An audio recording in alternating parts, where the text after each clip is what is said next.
Alright, so it's onion harvesting time for us here. So I've been picking a few onions here and there.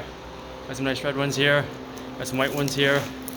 And a friend of mine posted a really easy idea for a drying rack for onions.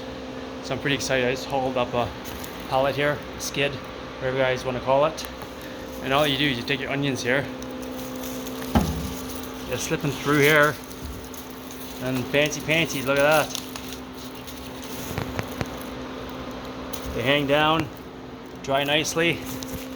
I don't know why I didn't think of that before. It's going to save me a lot of room and a lot of time drying onions. So we're just going to take them here and stack them up.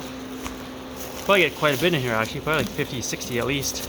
You get pretty good decent sized ones here too. Or I mean like smaller ones too. So look at that. So we're going to line them up here and get them drying. Gonna have some ready for the market. And some for us for storage onions for the winter. So this one's a bit smaller here, but should be good to fit in. Last year I was just selling them fresh with greens on the top, but this year they've kind of let them go a bit longer than I did last year, and the top just trying to get some white marks on them, which are probably still fine, but I'm just going to dry them out now because why not have them ready to store. I had some customers last year too that wanted some storage onions for the winter, so it worked out well. But there we go, look at that. One row done.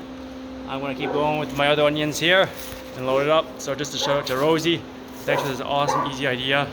I don't know anything about that. Anyways, hope you guys are doing well. Let me know what you've been harvesting, and we'll see you out there. Happy gardening.